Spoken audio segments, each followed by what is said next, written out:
क्या आपने कभी सोचा है कि डर बच्चों के दिलों में कैसे समा सकता है, और जब वो डर किसी खौफनाक फिल्म से निकलकर हकीकत बन जाए तो क्या होता है? आज हम आपको एक खौफनाक कहानी सुनाने जा रहे हैं। ये कहानी एक छोटे से बच्चे की है जिसने हॉरर फिल्म देखकर अपनी जिंदगी में एक खौफनाक मोड़ लिया। यह घटना एक छोटे से गांव में घटी, जहां एक 8 साल का बच्चा अपने परिवार के साथ रहता था। उस बच्चे का नाम था आदित्य। एक दिन आदित्य ने पुरानी हॉरर फिल्म देखी। फिल्म खत्म होने के बाद उसकी आंखों में एक अजीब सी चमक थी। कोई नहीं जानता था कि उस फिल्म ने उसे कितना डराया था, लेकिन रात को कुछ ऐसा हुआ जिससे सब दंग रह गए। रात के करीब 11 बजे आदित्य अपने कमरे में था। अचानक उसकी मां को एक डरावनी आवाज आई। वो डरते हुए आदित्य के कमरे में दौड़ी। जो उसने देखा वो उसकी जिंदगी का सबसे बड़ा झटका था। कमरे में आदित्य खड़ा था। उसके पास एक अजीब सी गुड़िया थी जो पहले कभी नहीं देखी गई थी, और वो गुड़िया धागे से लटकी हुई थी।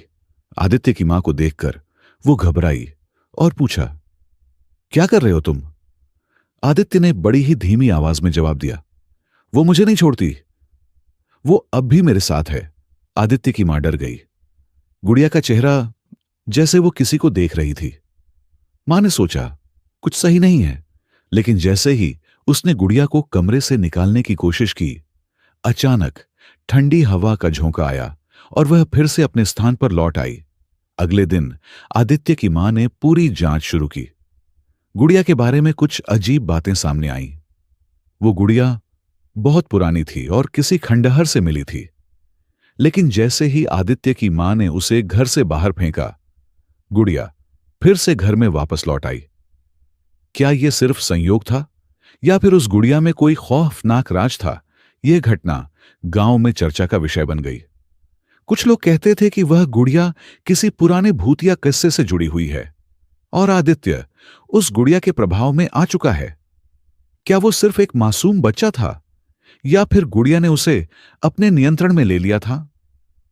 कुछ दिनों बाद आदित्य ने अपनी क्लास में बताया कि वह अब रात को सो नहीं पा रहा था, क्योंकि वह गुड़िया हर रात उसकी आंखों के सामने आ जाती थी। एक दिन जब आदित्य की मां ने देखा कि वह फिर से गुड़िया के पास जा रहा है, तो उसने उसे बाहर निकाल दिया। लेकिन जैसा हम सब जानते हैं, डर कभी पीछा नहीं छोड़ता। अगले दिन गांव में किसी ने देखा कि एक और बच्चा वहीं गुड़िया लेकर खेल रहा था। क्या वह गुड़िया फिर से किसी और के पास पहुंच गई थी? क्या यह एक और डरावनी कहानी थी या फिर ऐसा कुछ था जिसे हम समझ नहीं सकते? आदित्य और गुड़िया के बीच का राज आज भी अनसुलझा है। क्या आप कभी ऐसी स्थिति का सामना करना चाहेंगे? हमें कमेंट करके बताइए। और अगर आपको यह कहानी पसंद आई तो चैनल को सब्सक्राइब करें। अगली बार फिर किसी और डरावनी कहानी के साथ मिलेंगे। तब तक डर से बचिए और खिड़कियां बंद रखिए।